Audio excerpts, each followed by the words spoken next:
Hi, I'm Catherine Owen, geography teacher and 2025 to 26 president of the Geographical Association. You're listening to the Coffee and Geography podcast. Grab yourself a brew and enjoy the listen.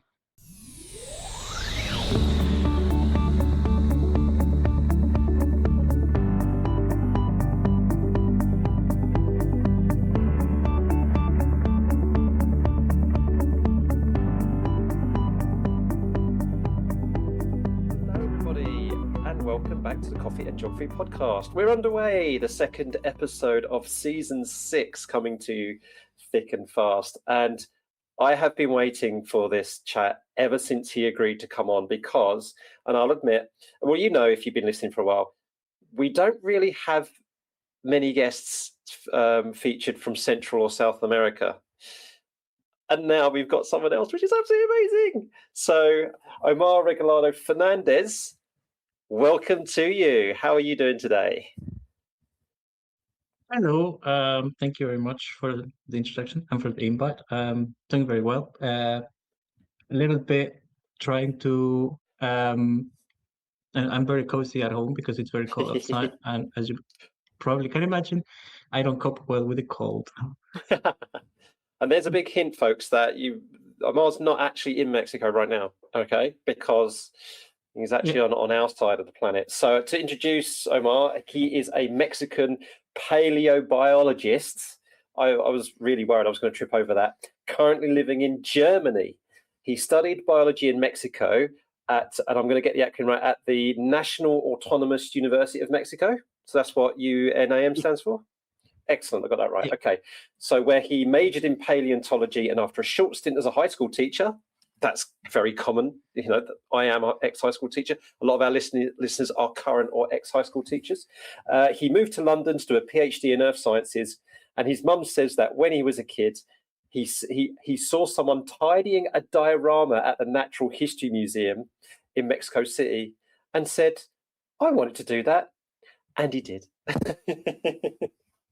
What a lovely intro. Yeah. Yeah. So you spent a bit of time here in the UK then?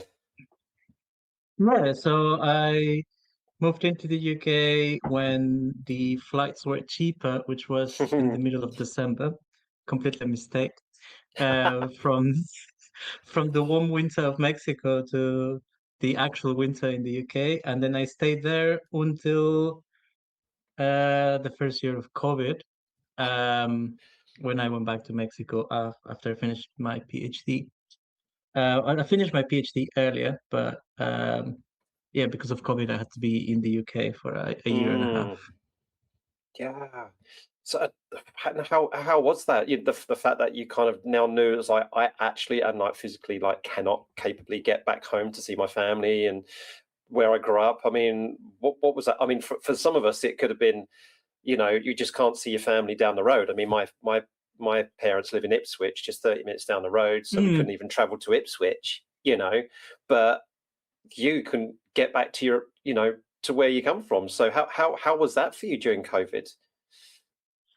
So after my PhD, I started because I had this short stint before in Mexico as a high school teacher. I started being a tutor for A levels at a school in London.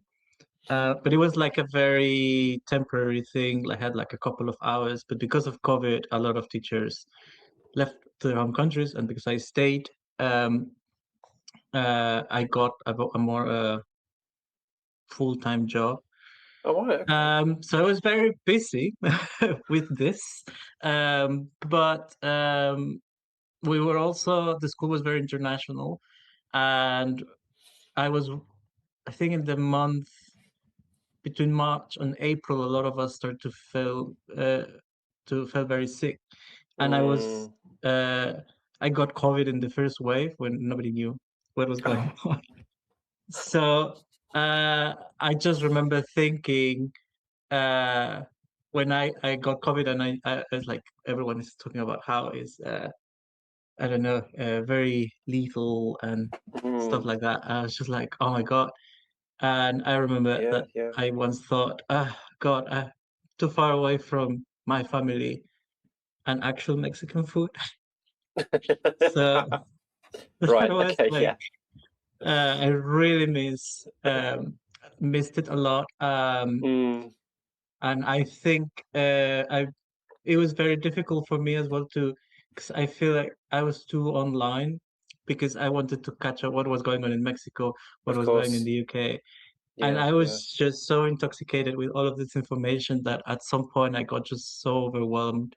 But it Mm. was like living the pandemic twice, once in the UK and once through everything that was happening with my friends, with my family. Yeah. Um, Yeah. Wow. Yeah. Yeah. I know we so yeah, sidestepped a bit it's there, like but yeah, thank you for sharing that. And yeah, my wife would totally agree with you when it comes to Mexican food in this country.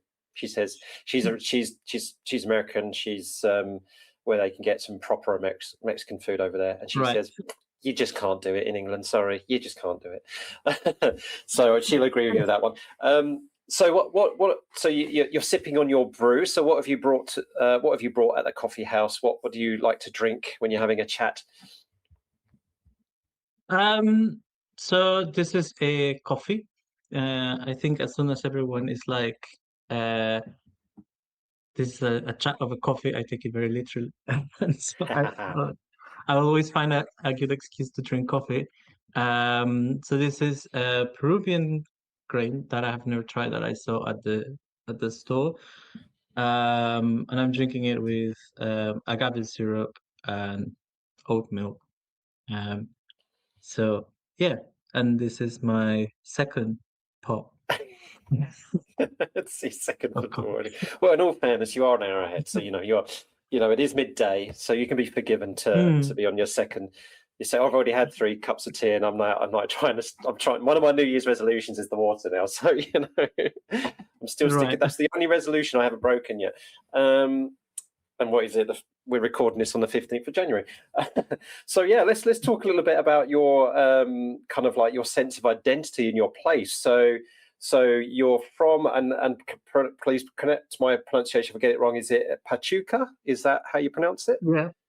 Yeah. So Pachuca in Mexico, and that is just to the northeast of Mexico City. So you're right there in central Mexico. So, but you say you've been in the UK, you've been in Germany, and so yeah. So your identity today, Omar? So obviously you've got a strong, you feel you've got a lot of identity being Mexican, but what would you say that the places you've been, the places you've experienced and lived, what has that done and made Omar today? So if you were to think, well, when I was a kid, Mm. obviously 100% Mexican, I grew up in Mexico, but now I feel I picked this up habit, this culture up. I feel like this, I'm more stricter when we joked before recorded about my scheduling because of Germans, so what makes Omar today based on where you've been?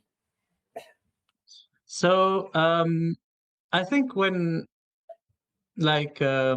I think I started first questioning this the first time I left and I moved in the UK and I started to meet other people from Mexico that I realized that this sense of Mexican identity it's a very tokenistic thing because there were things Mm, my other colleagues from Mexico would say that obviously they are like, this is obviously Mexican, that I was like, I have never done that. I have never tried that.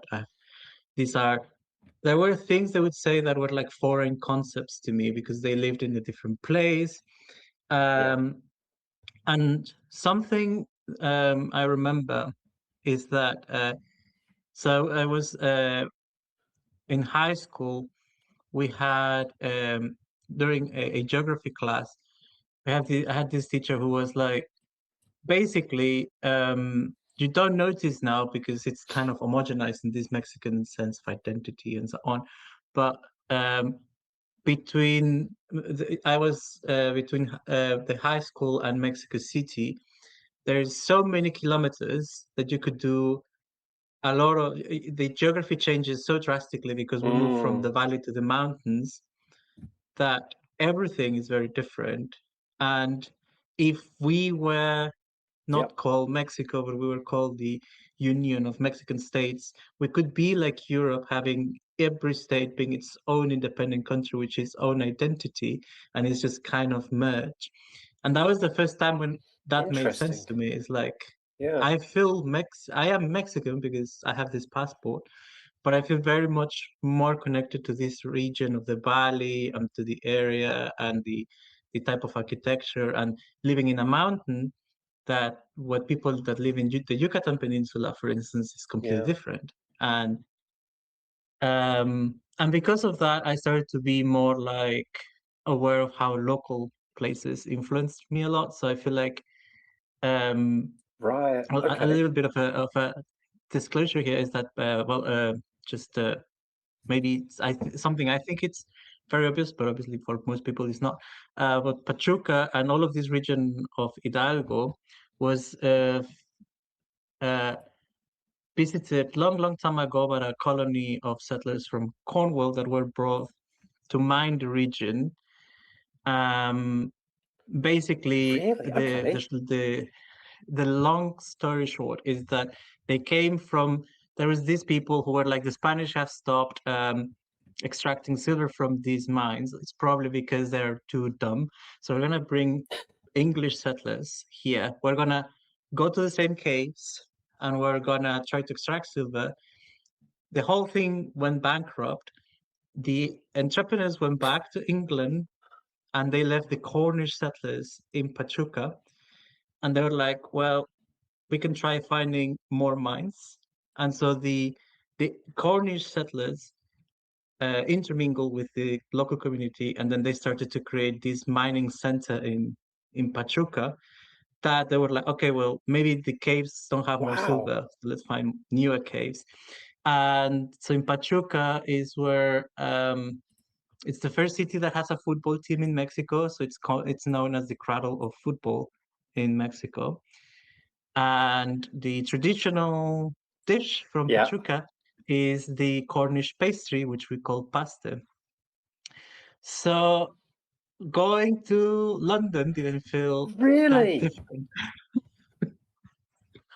because of this, because like the That's culture, at least incredible. Pachuca has this culture of um I don't know, being were overly polite. I had an Ecuadorian friend that had told me that the Mexicans sometimes seem like the British people of Latin America because we're overly polite, we're super sarcastic, we love banter.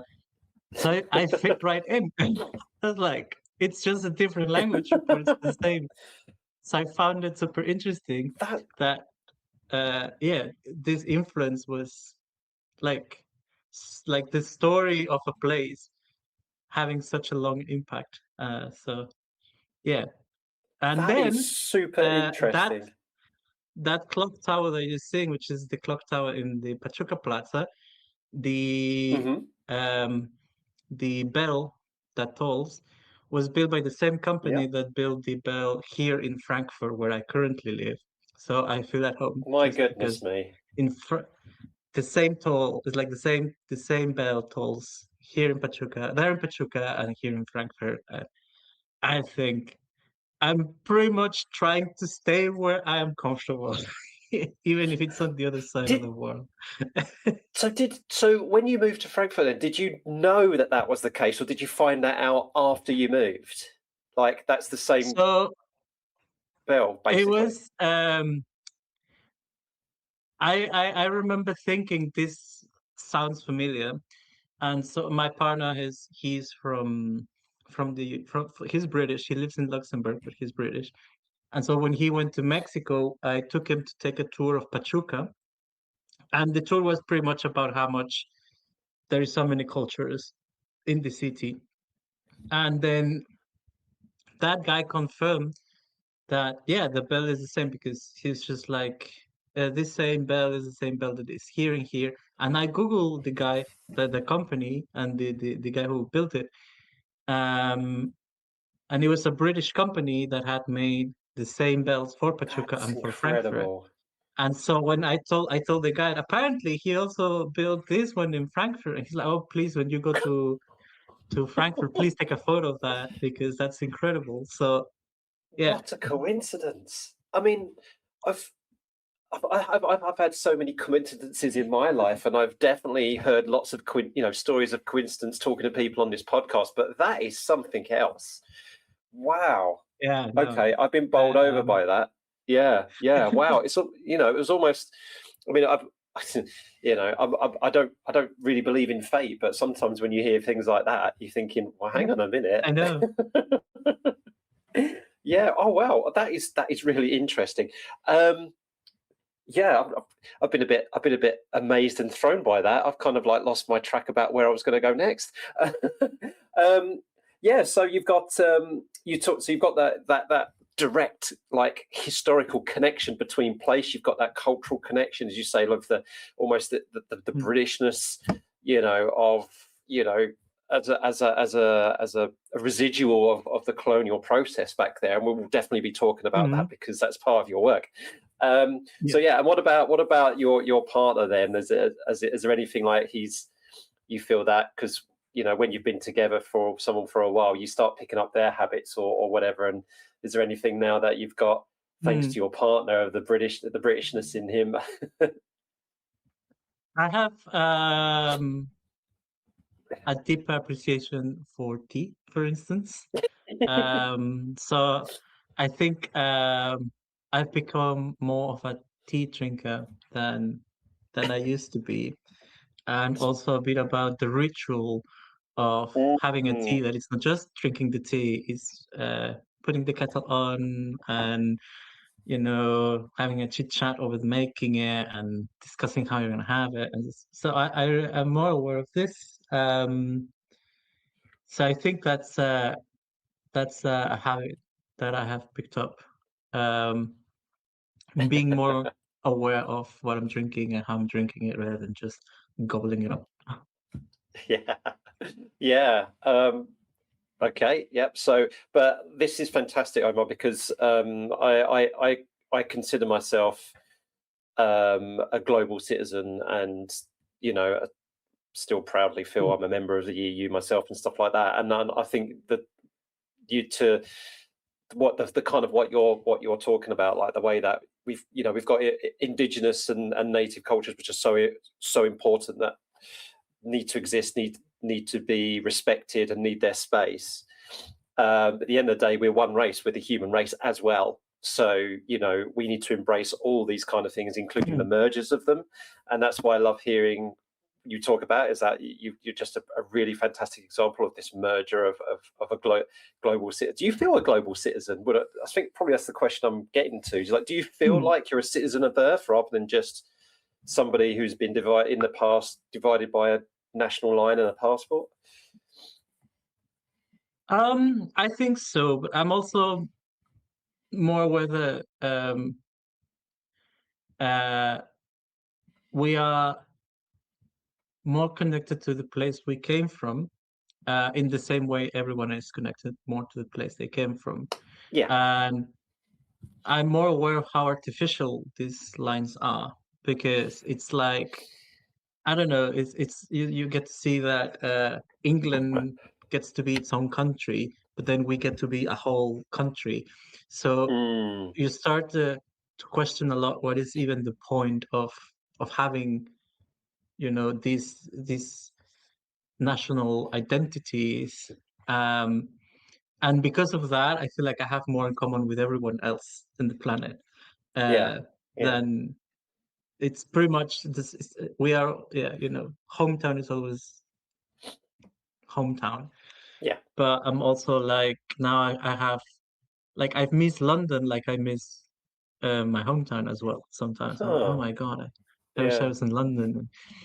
And Yeah. so, yeah, it's or when I am away also, I'm like, oh, I miss my home in Frankfurt and I miss Frankfurt. So it's a bit like, yeah, get to That makes experience sense. longing for places that are not within your own country. So I feel a bit like that as well.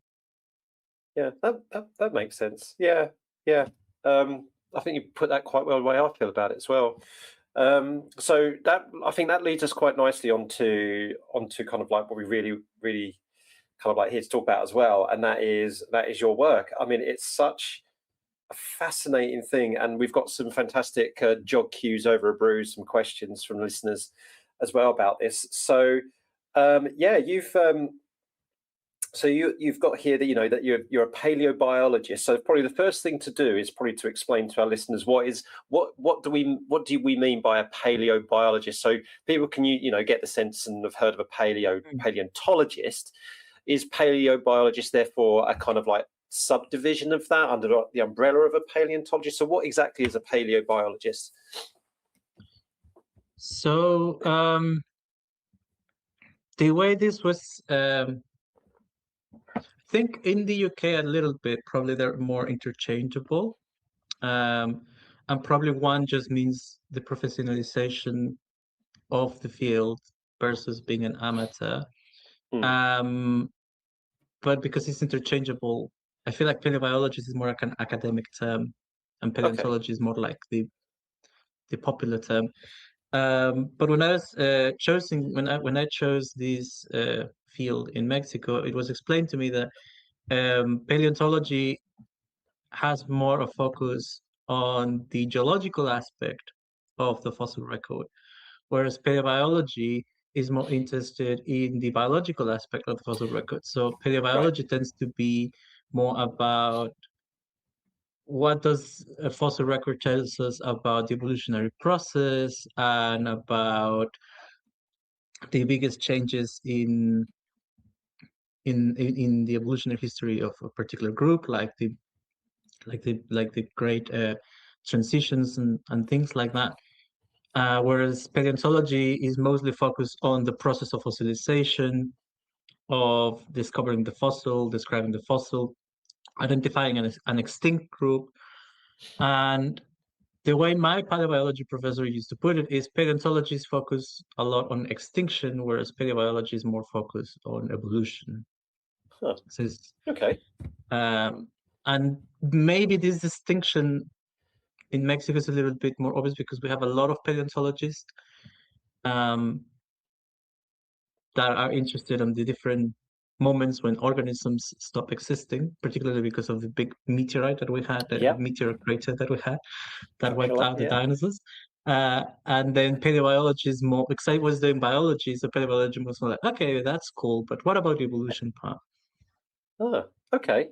Yeah, so I'm not surprised to hear that in Mexico, those kind of fields would have been quite popular. Right, so kind of your main deal then is kind of like the decolonial process of them. So I guess the way to say is how did you kind of like end up deciding that that's what you wanted to specialize in? So rather than just be you're run-of-the-mill paleobiologist where you do the work, you're discovering which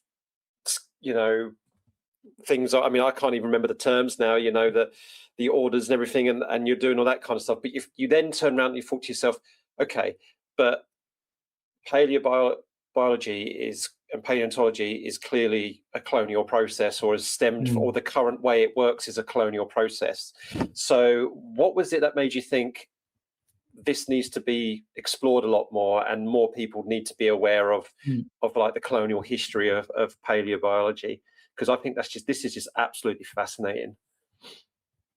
Yeah, so I think maybe what made me interested on this was that in a lot of, when we were talking about the paleobiology of like the history of paleontology or the history of dinosaurs, there were certain episodes that sometimes went what I felt incomplete or disconnected from the reality, and to some point there was like a fairy tale kind of thing surrounding them.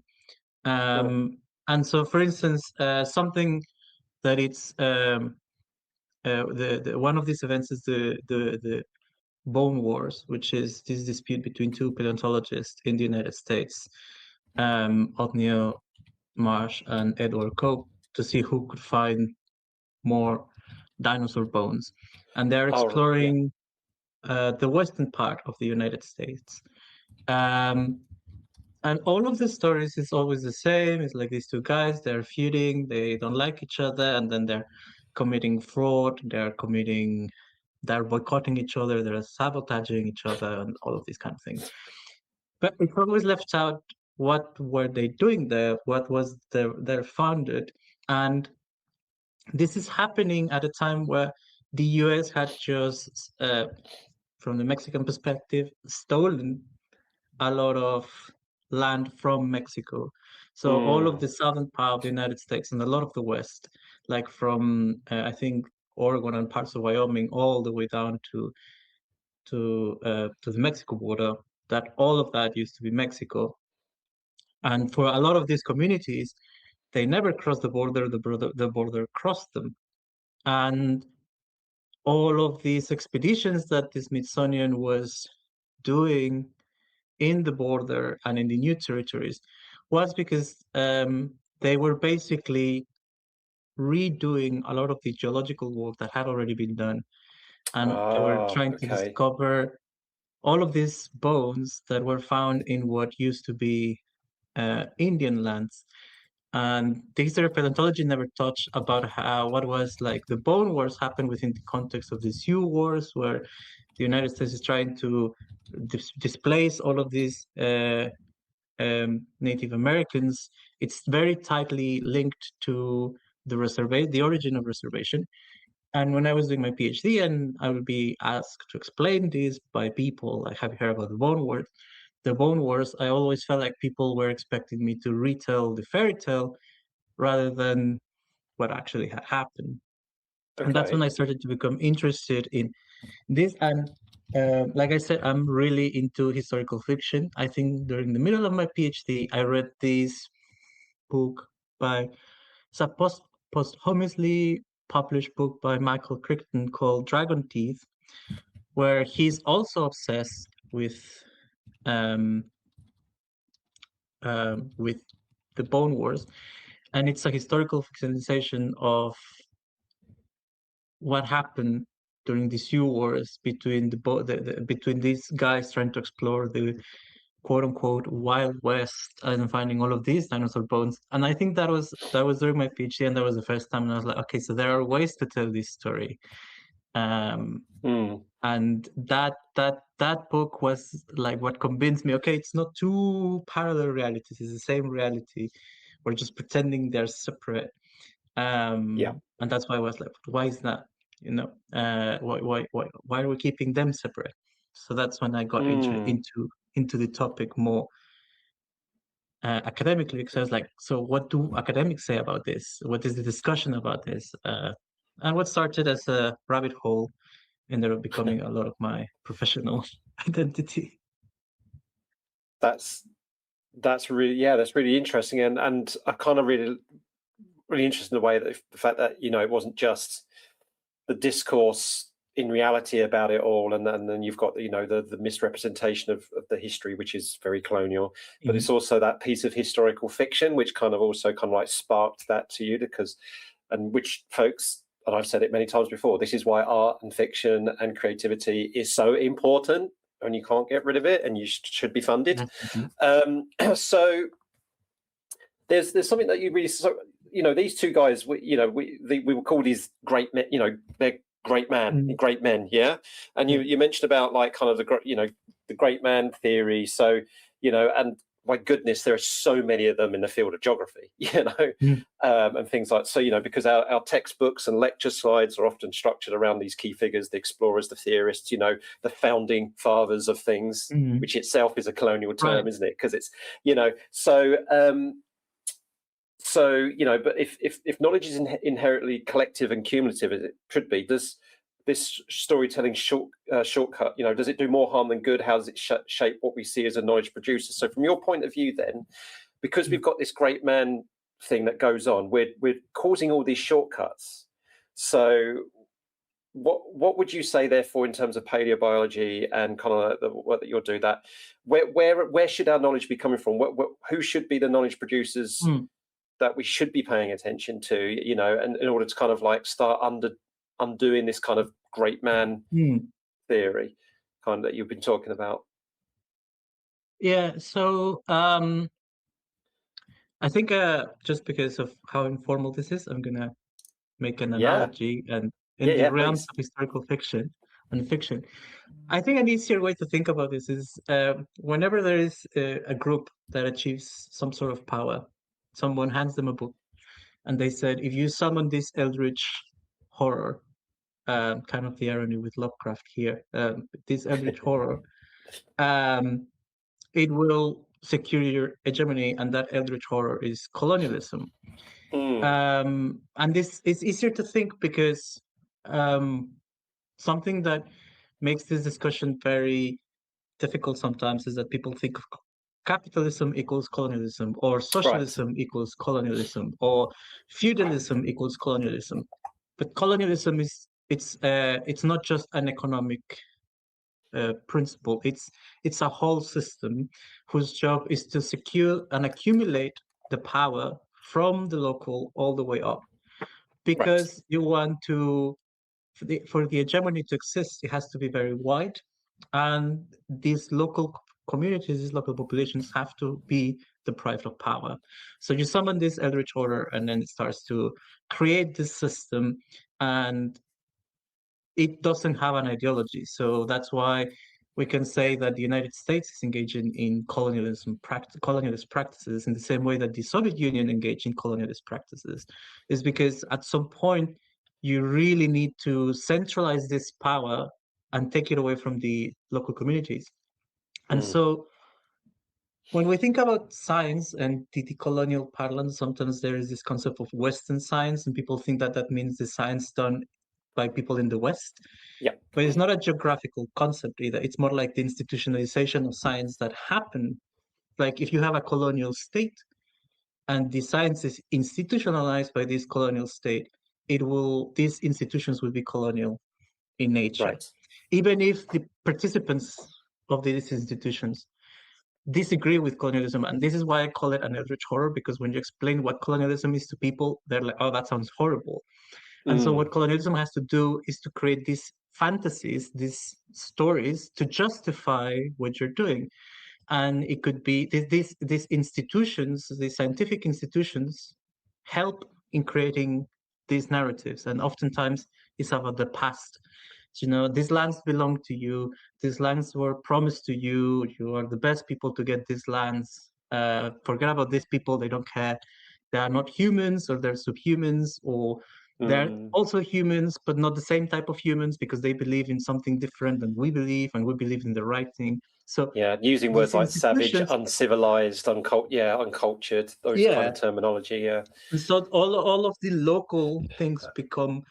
And so, for instance, in the Western science is this institution. It's not the scientists, it's not the science produced by the scientists, it's this institutionalization that basically says anything created by the indigenous people, by the locals, is folklore.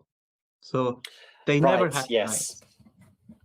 They never had, we have science, they never had science. And because of that, we don't have to look at what they're doing.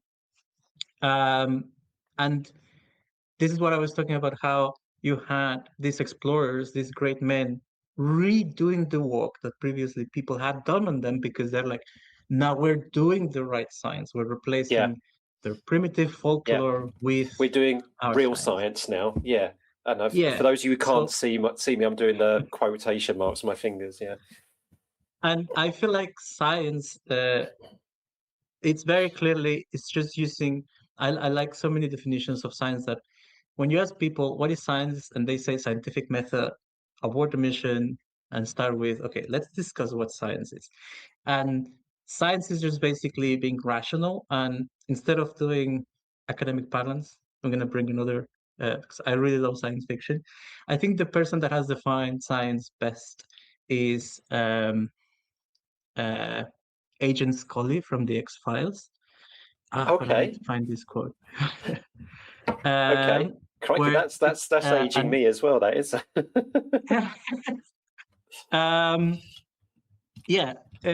It's a discussion. It's in season 4, and she says nothing happens in contradiction to nature, only in contradiction to what we know of it, and that's science. It's this idea that what I see in the world is what has priority, and Western science doesn't do that. Western science thinks of laws as prescriptive things rather than descriptive things, and that's why we have currently these debates about I don't know, like these biologicism on around the trans debates. Like it's basically this this the scientific institutions produce that language that then enables the people in power oppress the local people.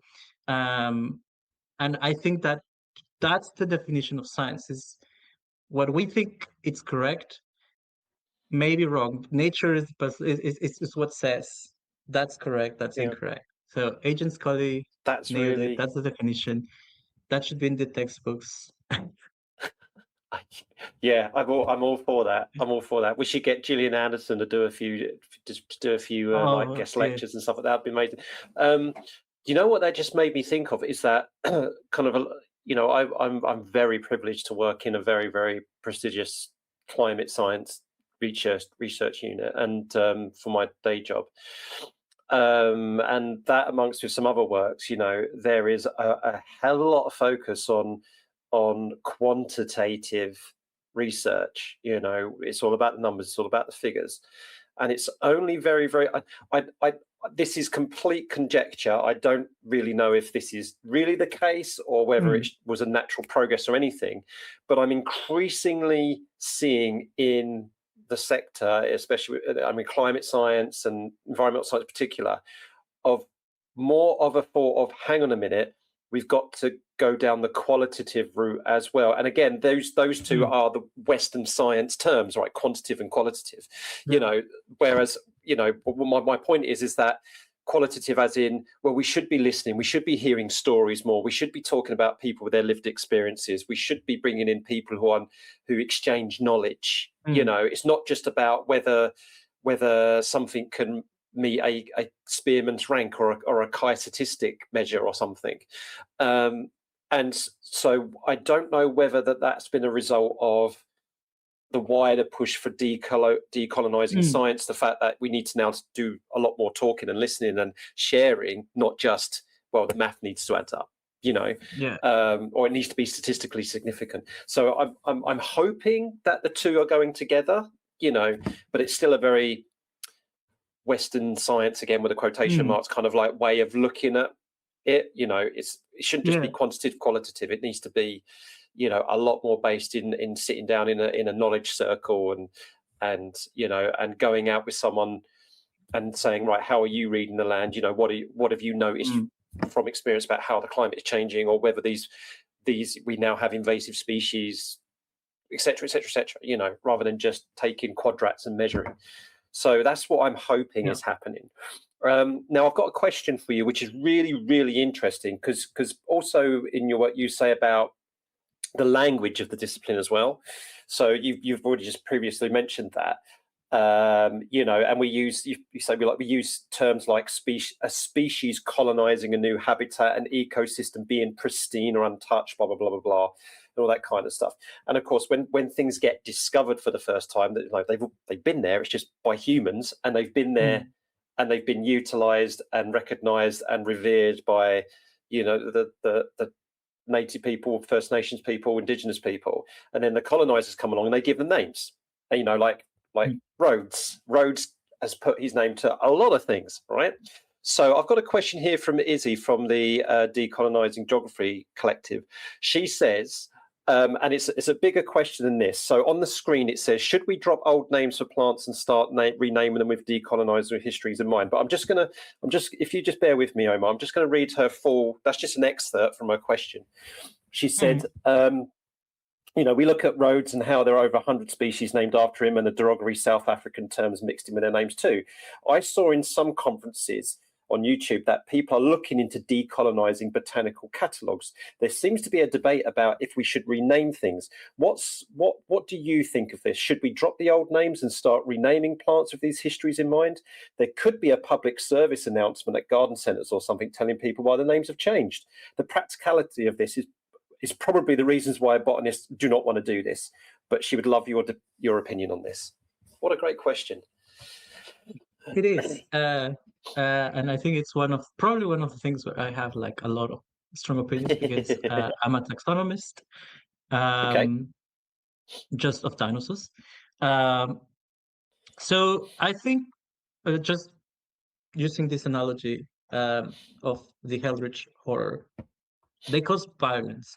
So whatever we think about colonialism, at the end of the day, it's violence. It's any type of violence, any type of the topology of violence is executed against a local people.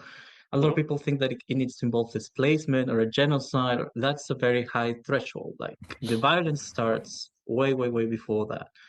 And so if you think about that, then decolonization is about justice. So how do we bring justice? You cannot undo the violence, and that's where it gets frustrating sometimes, and that's why a lot of people find it difficult to digest, because at the end of the road, there was violence. Decolonization means justice.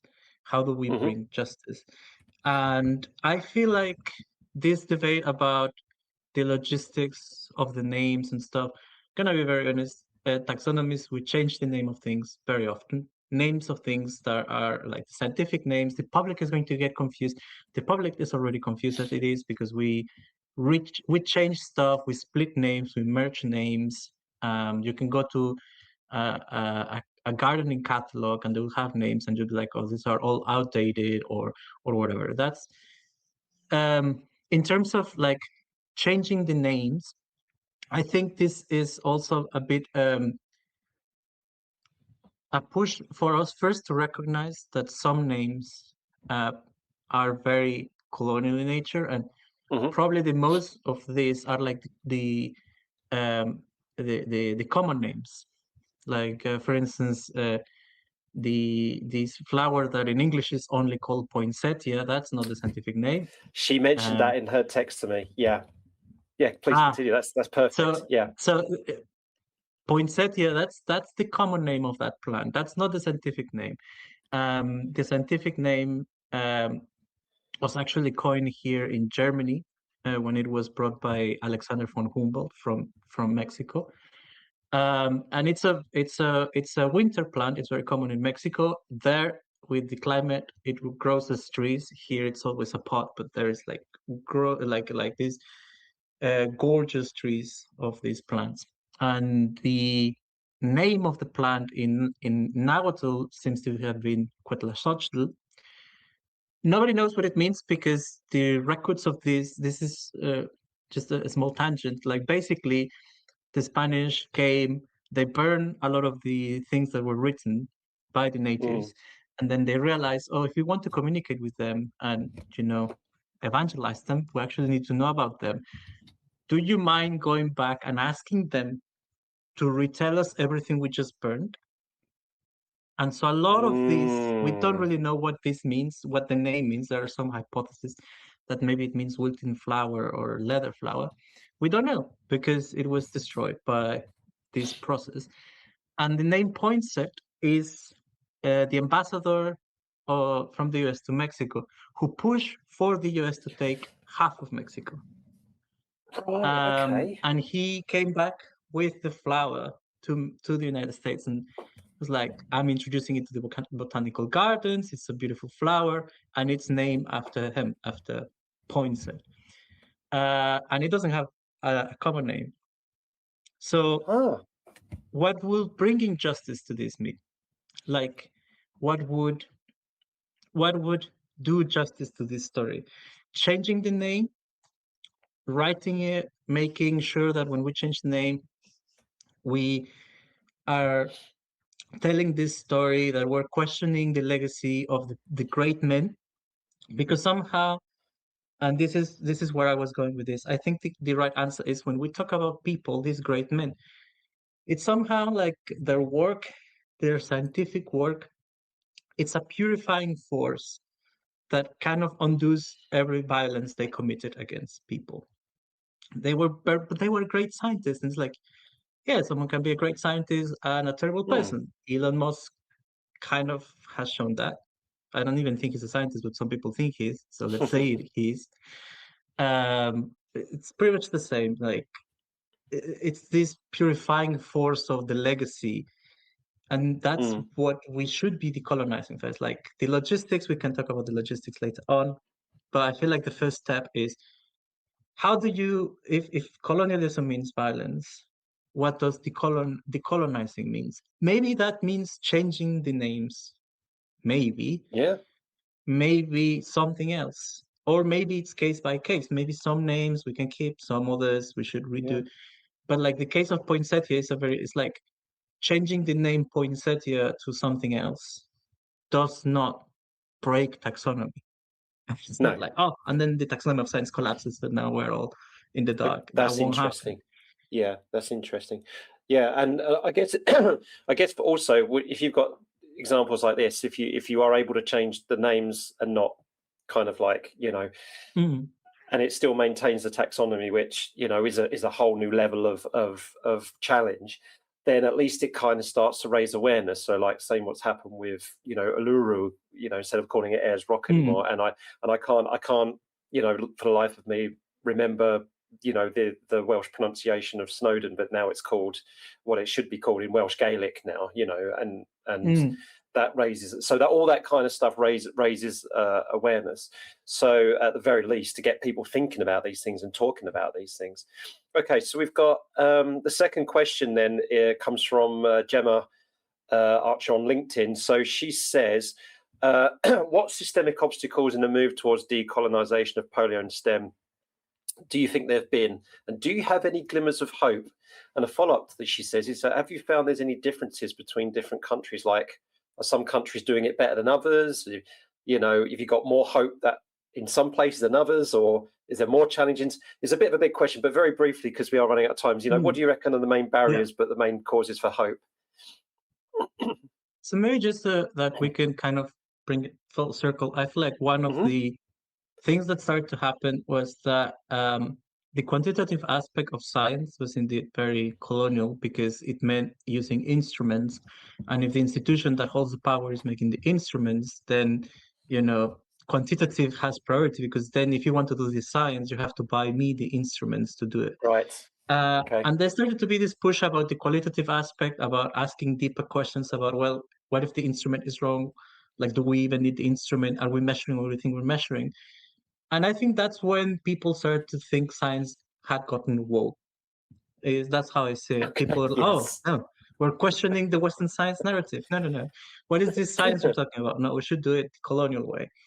And I think one of the biggest obstacles, I feel, is the way we teach science. I think the way we teach science is full of nuances. Everything is full of nuances. But somehow when you're telling the story of a science, everything is very clearly laid out. These people figured this out. This person figured this out.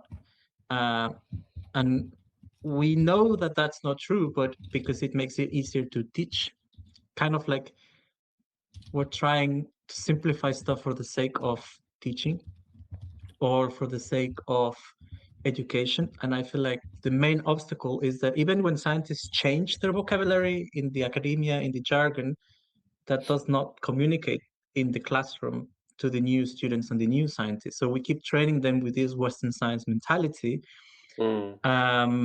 instead of bringing down all of the discussion. And I think it's because people, obviously this is very politically loaded, so people don't want to talk about politics in science. But I feel like that's the main obstacle. Science is political. Like, whether we like it or not, the institution has made science political. And whether you take I had a teacher in high school who said that the way this works is that if you don't pick a side will be picked for you. And that's pretty much what scientists do. If you don't pick a side in this political spectrum, somebody will come and say, actually, you mean this. So I feel like that's the biggest obstacle, the way we actually communicate science. And what would you say gives you the biggest glimmer of hope that we're moving in the right direction in some respects, and maybe a country or a group in some places got a good grip of this? I feel like Mexico, for instance, has started to finally realize, okay, we are an actual multicultural nation with 60 spoken languages. Maybe we need to start changing the way we do. And the decolonial framework is very slowly creeping in, but it's starting to creep in. I have just seen that in some places, some local places are starting to have more say on how they teach science. And some have said that if you're studying something like medicine, for instance, you need to learn some of the indigenous languages if you want to practice in that region.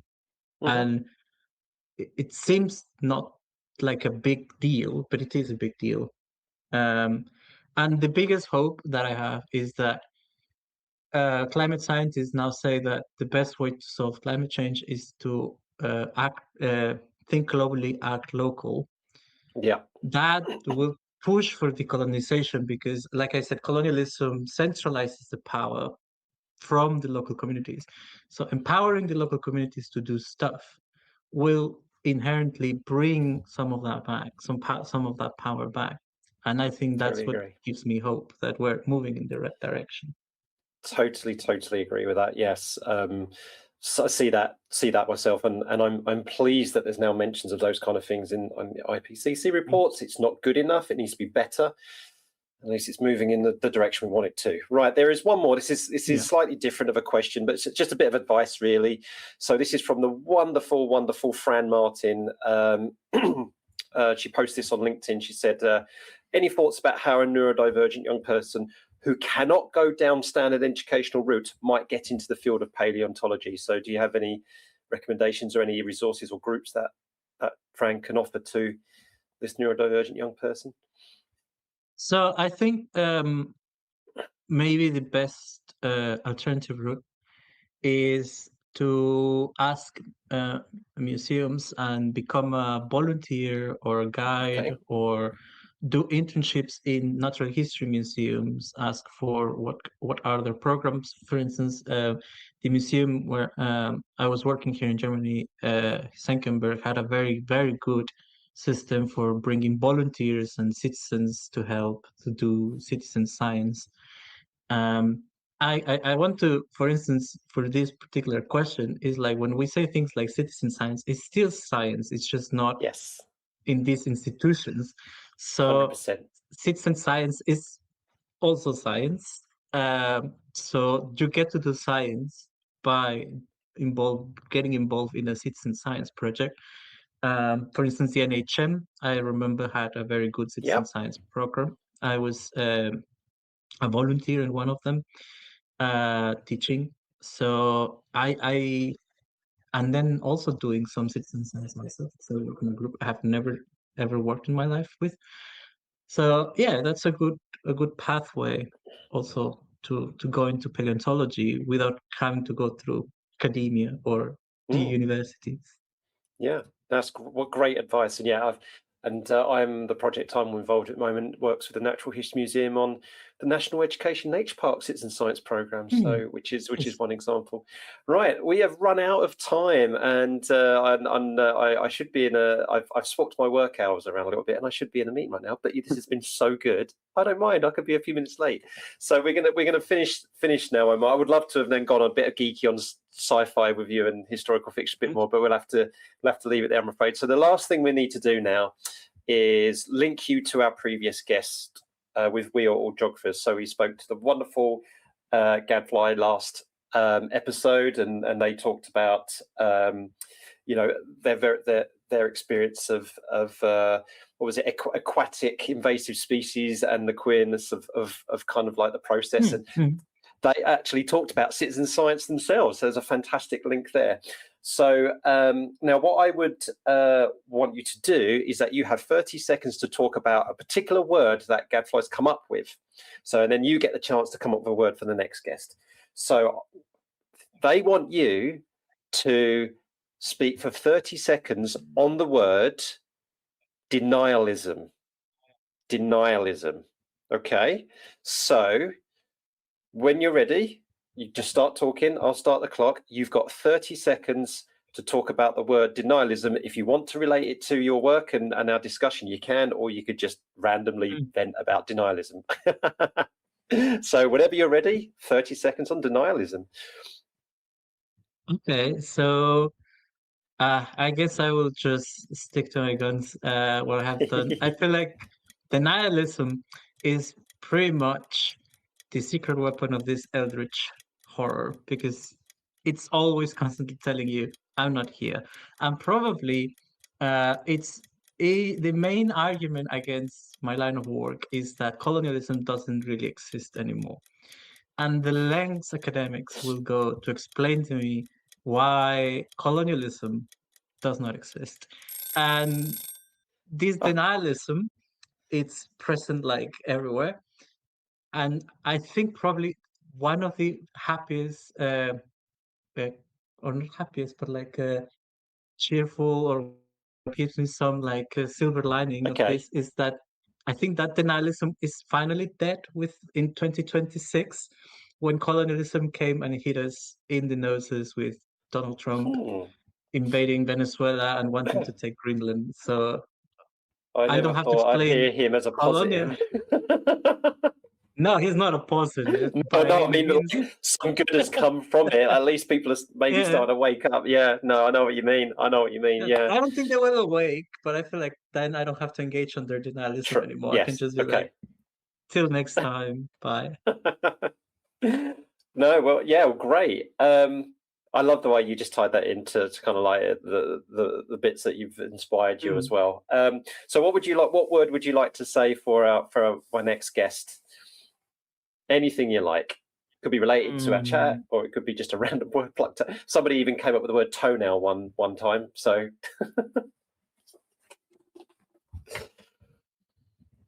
well,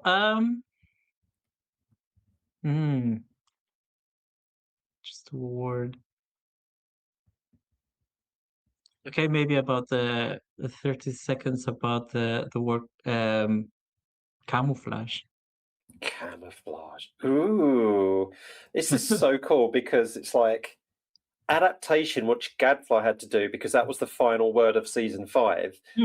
That suited them perfectly, and I think denialism, you really did a great job on that one. And knowing who my next guest is, I think camouflage is going to be perfect as well. It just happenstance because each of you folks don't know who the next guest is.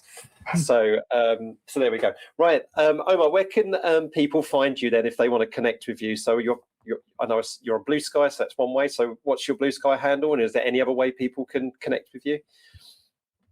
Yeah, so my Blue Sky handle is Math Chaos. I love it. Yeah, it's a bit ironic. As a person that does decolonism, I really love maths, and that's why I'm like maybe quantitative only is not the best.